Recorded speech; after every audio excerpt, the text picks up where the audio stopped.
There's this assumption amongst broke people that we can't afford to save. We say to ourselves, we'll save when we can afford to save. I'm here to tell you that that is simply not true. It is possible to save on low income. The first step is getting over that mental hurdle that tells you you can't afford to save, because you need to choose to save. Saving on low income is not easy. There will be challenges. It will be uncomfortable for a while, but the first step is making that decision that you will save.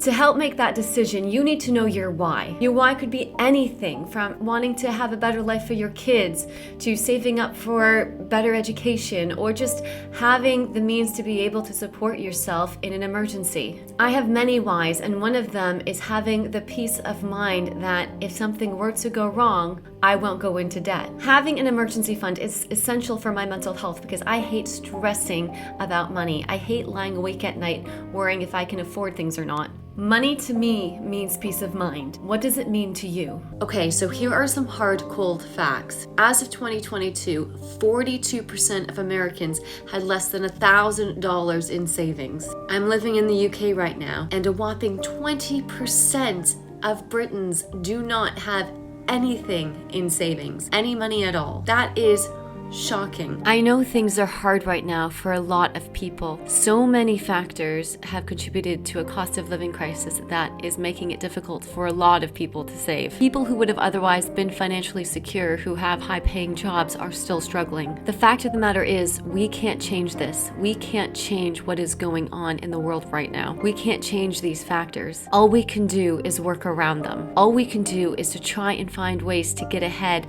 despite all the barriers in front of us. Ask yourself this question: if you had to move tomorrow, would you be able to afford it without going into debt? Your why is very important because it will get you through the uncomfortable moments. There will be moments when you will be pressured to spend money, but you will have to say no. The next one is going through all of your expenses and figuring out which ones are essential for you to live. I'm talking about your rent, your mortgage payments, your foods, your bills, anything that you need to survive. Once you figure out how much money you need for your essentials, the remainder is what you need to put into savings. The remainder can be anything from alcohol to subscriptions to hair appointments to nails. Anything that is not essential for you to survive, you need to put that money into savings. Now, I will say it is important to live, so a £10 Netflix subscription is not going to make or break your savings. So if you want to keep that, go ahead. I'm not judging. Giving up the £9 Netflix subscription, it's not going to make a difference to your £200 petrol bill in your car. It's not going to make a difference to your,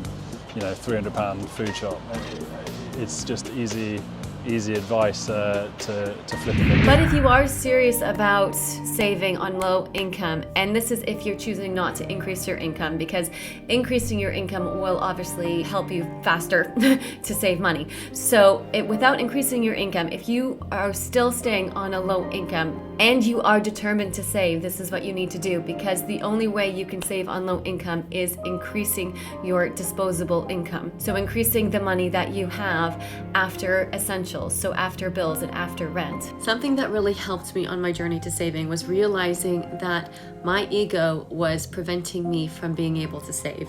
I cared so much about what people thought of me. I would buy into the latest beauty trends, the latest fashion trends. I spent so much money trying to impress other people, when in reality, none of those people cared about what I looked like. Once you learn that people don't care about what you look like because they're more interested in their own issues, it's absolutely freeing, and there's a huge weight that lifts off your shoulders. Self-love is a key element to being able to save money because you don't care about what people think about you, so you're not buying into the latest trends. You're not buying the lashes, you're not buying the nails and the lip plumper because you don't care what people think about you. You are living for yourself, and you are choosing to save money instead of spend it on materialistic items. We don't need as much as we think we need. We don't need a whole closet full of clothes. We don't need a huge bin full of makeup. I rarely ever go shopping anymore because the clothes that I have suit me just fine, and I don't need anything else. Saving money is so much more psychological than people think it is. You need to be in a place where you're okay to say no to spending money.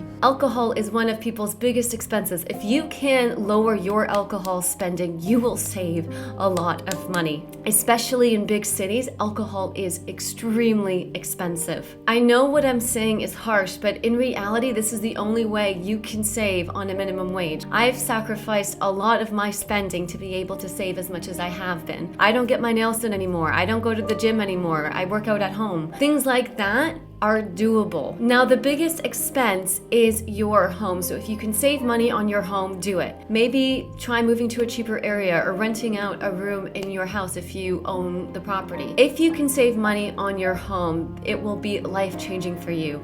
I'm living in a guardianship now, so my rent is very cheap. A guardianship, if you don't know, is when they rent out properties that aren't being used for super cheap to prevent squatters. I'm living in an office. It is not the most comfortable situation for me. I'm living in one room with my boyfriend, one small room with my boyfriend with a bunch of other people. It is not the most comfortable for me, but I'm using it as an opportunity to save money. I am choosing to save at this point in time. I know it's not going to be forever, but it is for this point in time. And because I'm doing this, I am paying my future self. I am giving my future self money. I am giving my future self more opportunity. So once you figure out how much disposable income you can put into savings, set up direct debits. This has changed my life forever.